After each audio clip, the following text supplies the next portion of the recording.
आज हरियाणा में विधिवत रूप से परीक्षाओं का आगाज हुआ और जो पहली परीक्षा थी वो थी पीटीआई भर्ती परीक्षा।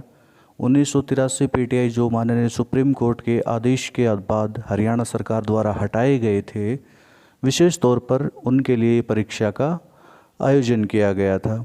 लेकिन इस परीक्षा की विशेषता ये रही कि जो पीटीआई हटाए गए थे वो लगभग धरने प्रदर्शन के ऊपर ही रहे और वो इस पेपर में उपस्थित नहीं हो सके। तो पेपर का अब हम स्टैंडर्ड चेक करते हैं कि इसमें जो जीके है वो कैसी आई हुई है। ठीक है, हमारा मतलब मेन फोकस है हरियाणा जीके के ऊपर और जो करंट अफेयर है उसके ऊपर भी वो कैसा इस पेपर में रहा है। तो देखिए, पहला जो क्वेश्चन है वो है भारतीयों के लिए वृहत रेशम मार्ग किसके द्वारा खोला गया था। तो इसकी जो ऑप्शन है वो कनिष्क, अशोक, हर्ष और फायान है हमारे पास। तो सबसे पहले अगर ये पूछे कि वृहत रेशम मार्ग किसने शुरू किया था, तो भाई ये शुरू तो किया था चीन के हान वंश ने, यानी कि हान डायनेस्टी जो थी उसने इसको शुरू किया था। लेकिन भारतीयों के लिए पहली बार किसने खोला था, तो इसका जो सही जवाब है वो है कनिष्क ने। तो भाई ये जो इंडिया में खोला था वो किसने खोला था, ये कनिष्क ने खोला था इसको। ठीक है, अगला क्वेश्चन देखिए, सुभाष चंद्र बोस ने मुक्त भारत की अंतरिम सरकार की स्थापना कौन से देश में की थी। सुभाष चंद्र बोस थे नेताजी सुभाष चंद्र बोस, उन्होंने जो फ्री इंडिया थी उसकी जो प्रोविजनल गवर्नमेंट थी उसकी जो स्थापना थी वो कौन से देश में की थी। तो भाई इसकी जो स्थापना थी वो जापान के सहयोग से कहाँ पे की गई थी भाई, वो सिंगापुर में की गई थी। जापान के सहयोग से कहाँ पे की गई थी, वो सिंगापुर में की गई थी। और 21 अक्टूबर 1943 को उन्होंने अर्जी हुकूमत ए हिंद, ठीक है, अर्जी हुकूमत ए हिंद के नाम से इसकी स्थापना की थी। सिंगापुर में इसकी स्थापना हुई और 11 देशों में, शुरुआत में 11 देश जो थे उन्होंने इसको अपनी मान्यता प्रदान की थी। अगला क्वेश्चन देखिए, गुरु नानक की आत्मकथा लिखने वाले सिख गुरु कौन थे। जो गुरु नानक देव थे उनकी जो बायोग्राफी थी वो किसने लिखी थी, कौन से सिख गुरु ने लिखी, तो भाई वो गुरु अंगद देव ही थे। सबसे पहला जो ऑप्शन है गुरु अंगद देव, उन्होंने इनकी आत्मकथा लिखी थी। वो जो दूसरे नंबर के सिख गुरु थे, लेकिन इन्होंने खासियत ये रही कि इन्होंने ही गुरमुखी जो लिपि थी पंजाबी की उसकी इन्होंने स्थापना की और इन्होंने उसको पंजाबी में लिखा था। ठीक है, अगला क्वेश्चन देखिए भाई, खरीफ की फसल है वो कब कटाई की जाती है, मतलब खरीफ की फसल की कटाई कब की जाती है। तो खरीफ की जो फसल है उसकी कटाई अक्टूबर नवंबर के महीने में की जाती है भाई। अगला जो क्वेश्चन है वो है कि who is known as father of green revolution in world, विश्व में हरित क्रांति का जनक किसे कहा जाता है। तो भाई नॉर्मन बोरलॉग जो थे, नॉर्मन बोरलॉग, उन्हें जो है हरित क्रांति का जनक कहा जाता है विश्व के अंदर। और नॉर्मन बोरलॉग जी थे, इनको शांति के लिए नोबेल प्राइज भी मिला था 1970 में भाई। ठीक है, अगला क्वेश्चन देखिए, when the national voters day observe in India, Bharat में राष्ट्रीय मतदाता दिवस कब बनाया जाता है। तो भाई भारत में जो राष्ट्रीय मतदाता दिवस है वो 25 जनवरी को मनाया जाता है भाई, 25 जनवरी को मनाया जाता है। और इसकी जो शुरुआत है वो 26 जनवरी 2011 को हुई थी, यानी 26 जनवरी 2011 को घोषणा की गई थी, उसके बाद से इसे मनाया जाने लगा है। अगला क्वेश्चन है हमारे पास, who was the first deputy prime minister of India, Bharat के पहले उप प्रधानमंत्री कौन थे। तो हमारे देश के जो लौह पुरुष हैं सरदार वल्लभ भाई पटेल, वो पहले उप प्रधानमंत्री थे भाई भारत के। ठीक है, अगला जो प्रश्न है कि चुनाव आयोग के सदस्यों को नियुक्त जो है वो कौन करता है।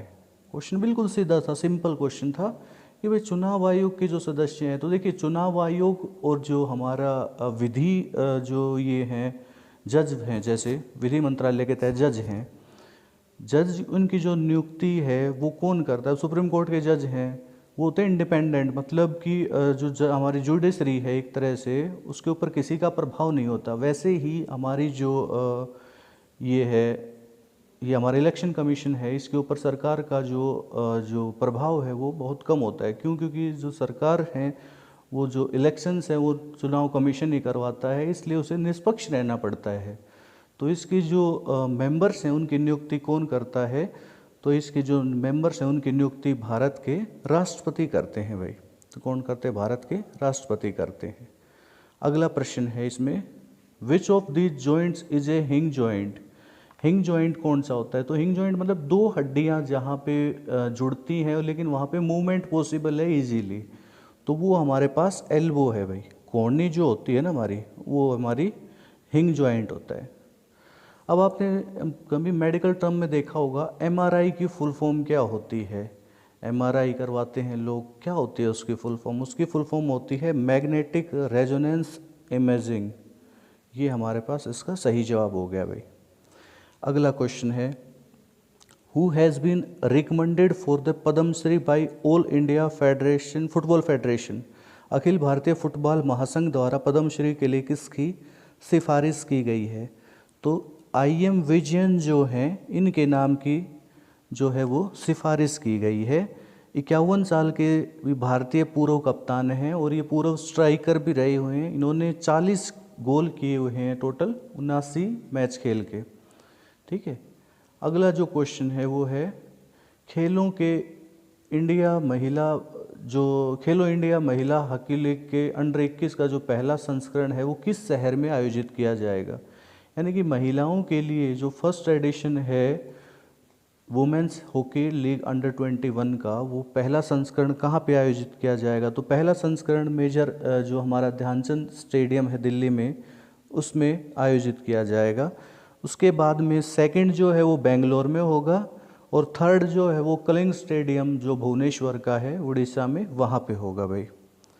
अब उसके बाद में क्वेश्चन नंबर जो 13 है हमारे पास, विश्व उपभोक्ता दिवस अधिकार दिवस कब मनाया जाता है? विश्व उपभोक्ता अधिकार दिवस कब मनाया जाता है? तो इसका सही जवाब है 15 मार्च को मनाया जाता है भाई। ठीक है ना, 15 मार्च को इसको मनाया जाता है। अगला जो क्वेश्चन है वो है, who will host the Asia cup cricket 2021? Asia cup cricket 2021 की मेज़बानी कौन सा देश करेगा? तो यहाँ पर ऑप्शन थे बांग्लादेश, पाकिस्तान, भारत और श्रीलंका थे। तो भाई इसमें क्वेश्चन जो पूछा गया था वो था कि एशिया कप 2021 की मेज़बानी कौन करेगा? तो इसका जो सही जवाब है वो है श्रीलंका।